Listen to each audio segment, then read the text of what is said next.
Hey everyone, I've gotten some feedback regarding my videos that some of them might be hard to watch, or if you're going through your own emotional pain and struggles in life, that these videos tend to add just that emotional burden. As a therapist, I'm in a very different position. I was trained and I've learned to, when I meet with my clients and I hear these sad stories, I know how to hold space. And I'm going to read a little bit of a definition of what that means. Holding space means that we are willing to walk alongside another person in whatever journey they're on without judging them, making them feel inadequate, trying to fix them, or trying to impact the outcome. When we hold space for other people, we open our hearts, offer unconditional support, and let go of judgment and control. So in doing these videos, I want you to understand that yes, sometimes they are emotional and sometimes we feel like we're helpless in trying to, support the other person that's sharing their vulnerable journey. I want you to know that Karli has had a life that has been tough, and watching her video might also be tough for you. But it's so important for her and for you that you realize that it's not your job to fix her pain. By bearing witness to Karli's story, we are empowering her and others to share our vulnerabilities, to trust in humankind, and to show that we are strong, that we can overcome the things we've been through, and that mental health is so important. And right now, right here, we are ending the stigma by being truthful and by being courageous in these moments that are tough. Hey Nicole, I'm excited but also terrified to start this journey.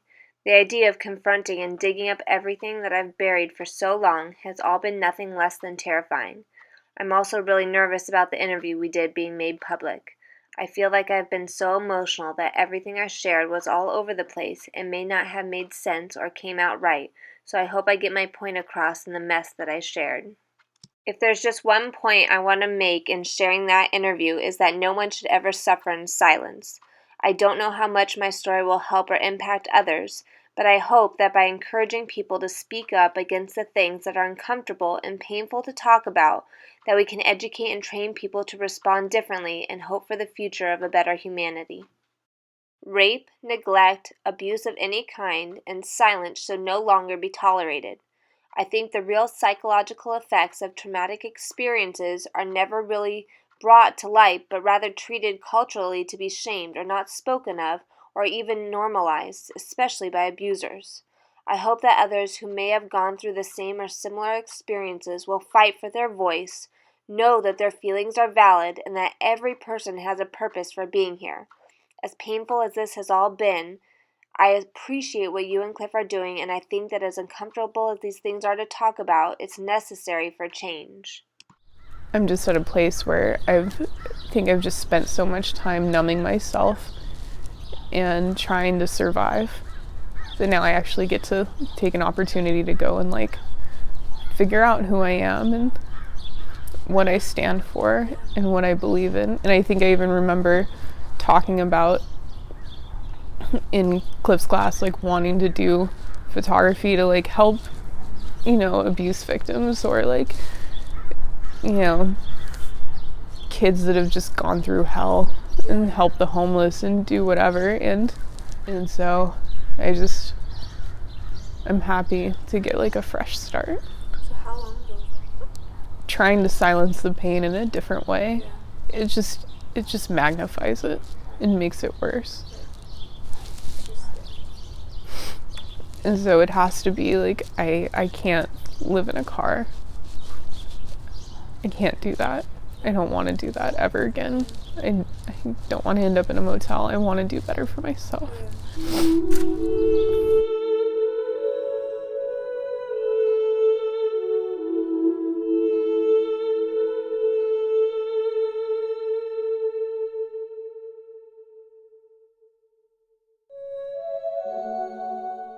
This was, I guess, the last place I lived as a kid. Okay. Really. So when I was, I think 13 at the time, I was living with my parents, and my parents lost their home, and that was across the street. Okay. And so my brother and I just they were like, hey, you can either live with us in a car or you can go out on your own and make a better life for yourselves.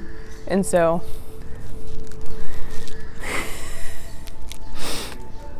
that's what we did. Okay. And I ended up with this family that lived right here, and it was a friend of mine from school.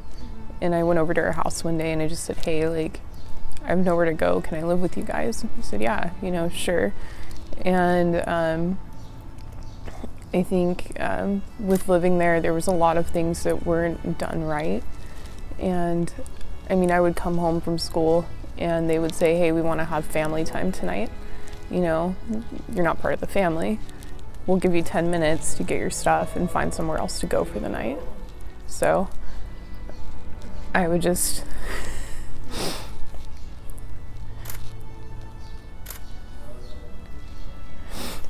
go and like walk around the neighborhood with a duffel bag and a pillow and try to like figure it out and go knock on people's doors. And You were how? 13? 13.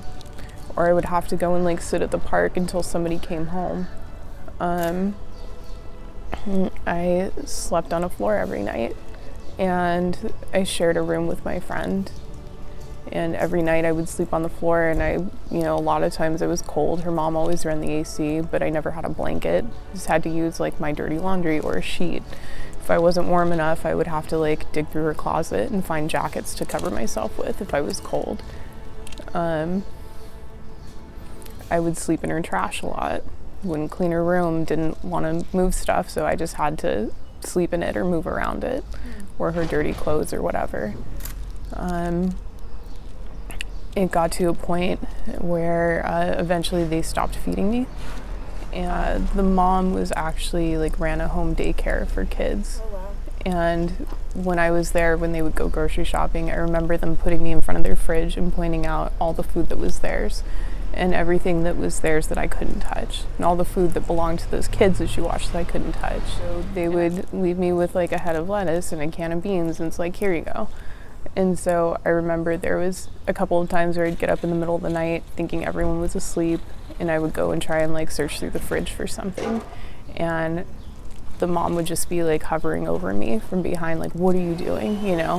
What food are you trying to take? And I was starving. I would have to take naps during the day to store up energy because I was only eating maybe once. I'd sit downstairs with them when they would eat dinner as a family, and I would have to watch.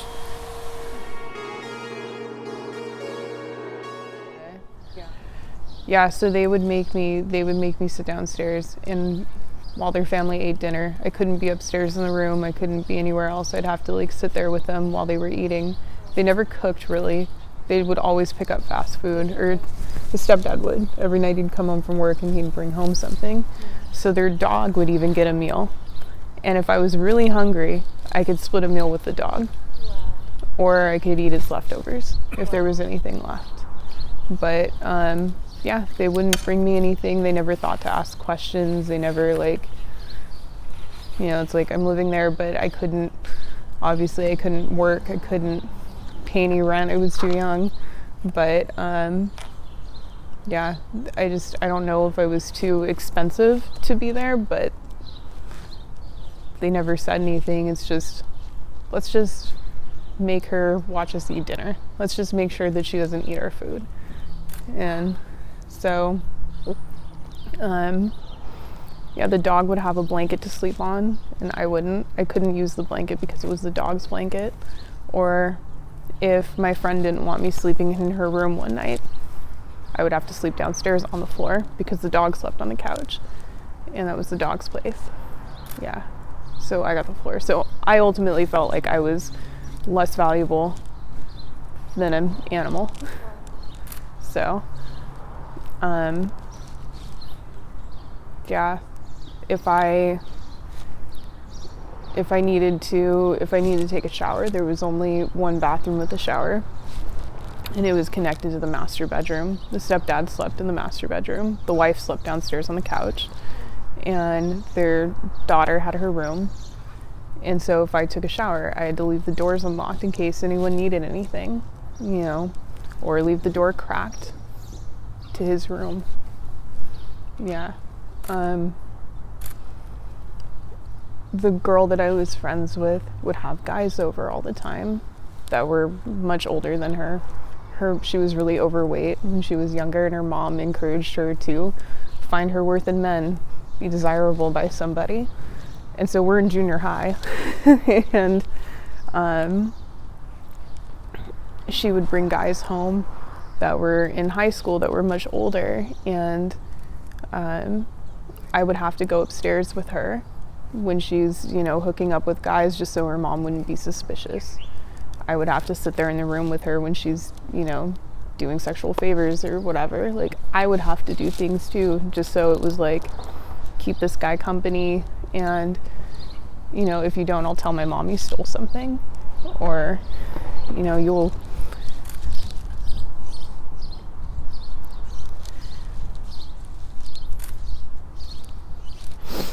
Or I may not.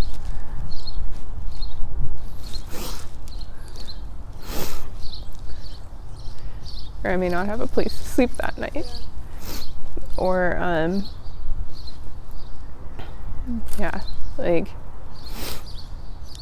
I was only 13.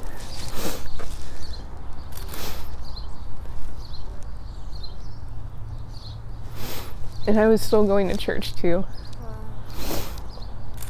Did you tell anybody at the time about what was going on? Or? There was one family that I went to church with that knew I was homeless. And I was actually, before I moved in with them, I was living in the Motel 6 on the end of the street over there. And my friend just told me this story recently because I didn't remember this, but I was raising money to go to like a summer church camp, and I was selling candy at school, and my parents stole the money, and I didn't know. I think that I just thought that the money went missing, and I never asked questions, and I just didn't have it. I don't know, but I called my friend and I said, hey, like, I can't go on the retreat with you because, I was raising money and the money's gone. I don't know what happened. I don't have it. Can't go. And so her and her mom actually came over to the motel one day and confronted my parents. Yeah.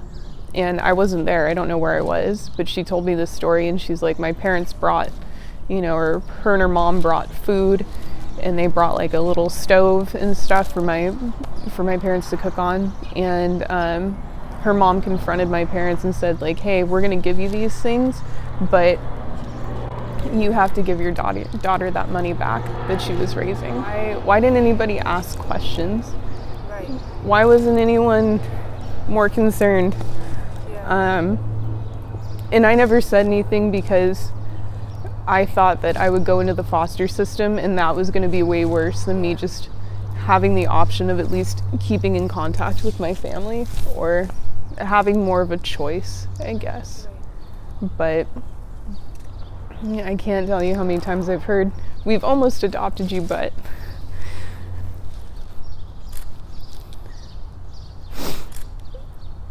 there's just, I think, so many things over the years that weren't right. And I've never had that validated.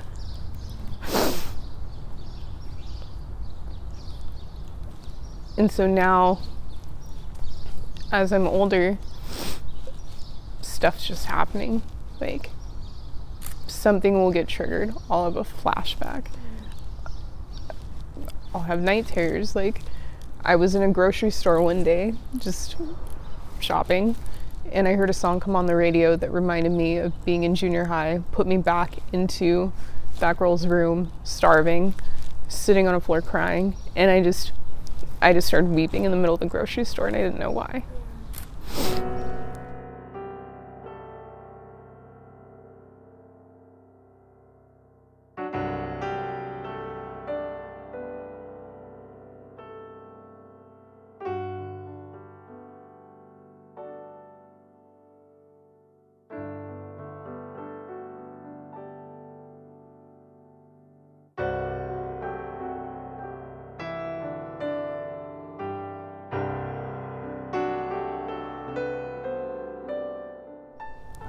And it's scary because it was something that I didn't choose to respond to like that. I didn't make that choice. Yeah, it was out of my control, and it was terrifying because it feels like you're going crazy. And yeah, I mean, I just living with that family and having to see the things that I saw and just deal with that.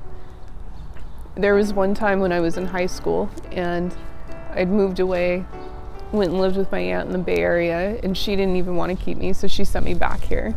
And my parents were living in a hotel, and it was just like, you know, you made your choice, figure it out. And I'm still mad at the fact that as a kid, like, no one stepped up and made this decision to say, like, we're gonna take these two kids, like me and my brother, and just keep them until they're 18. Right. You know, it was just let them make their own choices. And we don't know how to make a decision like that for ourselves at such a young age. And there was one time in high school when I was living with that family again, because I had nowhere else to go. And I was really sick. I had a really bad flu, and my parents didn't have insurance. I couldn't go to the hospital. I just kind of had to ride it out. And I was sleeping on this girl's floor. And my friend that I'm actually staying with right now was there that night and tried to get her to, like, at least let me sleep in her bed because I was cold. I was shaking. I was convulsing because I had, like, horrible back pain. It was super high fever. Couldn't sleep on the couch because the dog was there. And my friend was just like, no, I don't want her sleeping in my bed because I don't want to get sick. So I get the floor and a sheet. And, you know, if I can find some towels or laundry that she doesn't want to use or something, some dirty clothes to keep myself warm, I could do that. So, and I just thought, like, that wasn't right. And I remember thinking, like, oh, this is just okay, this is my place. And my friend that I'm actually staying with right now actually stood up for me and was just like, no, like, give her a place to sleep. Like, she should have a bed to sleep, and she's really sick. Why wouldn't you let her? But I mean, there wasn't any medicine I could get. They didn't have any food they wanted to give me.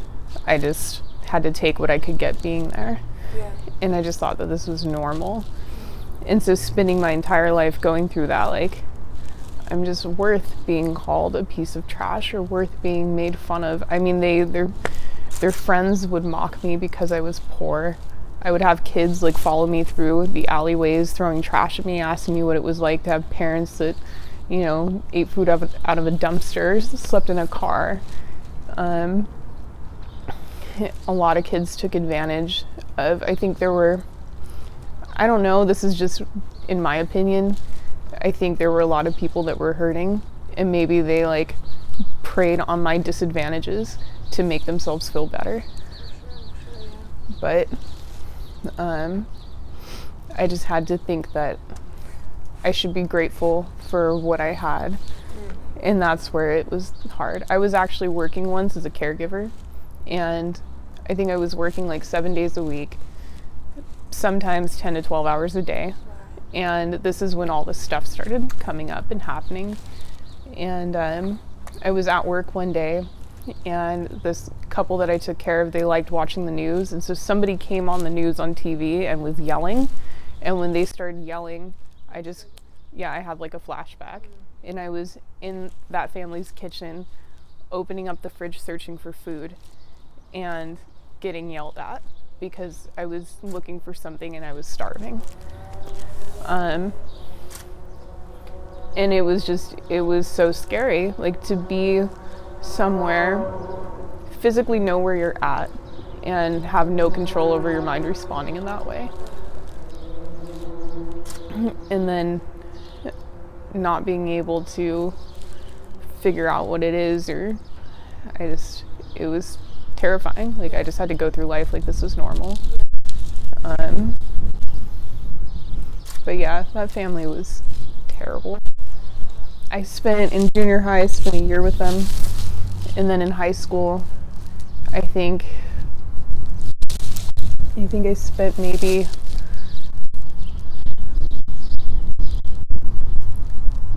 6 or 7 months with them. and then I went and lived with another friend. But yeah, I mean, it was bad. I remember being in history class one day, and the girl that I was living with told me, like, hey, you can't come over after school because if she wasn't there, then I couldn't be there. I think her family was worried that I was going to steal something from her daughter, and because I was poor. So she told me one day, she's like, I'm gonna go over to my boyfriend's house after school, so you can't come home. Like, you can't be there. I'm like, well, what do I do? I'm in the middle of my 5th period class. I have to study for a test, and I have to find somewhere else to sleep, and somehow figure out how I'm gonna eat tonight. And I broke.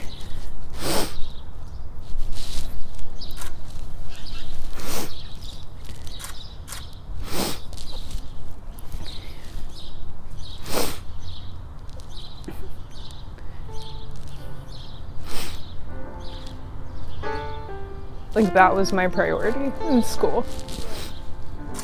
I didn't even graduate high school. I had to drop out and get my GED. And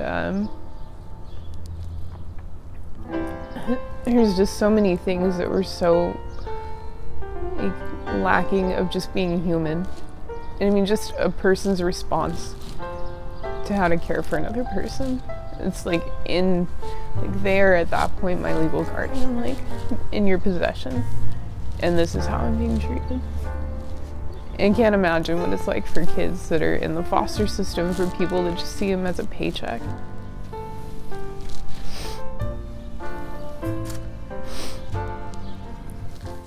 So much thanks to Karli for sharing such a candid interview of her story. If you were touched by Karli's story and wish to show your support or want to hear more stories of mental health survivors, please subscribe now and help us end the stigma of mental health. Thank you. Have a great day.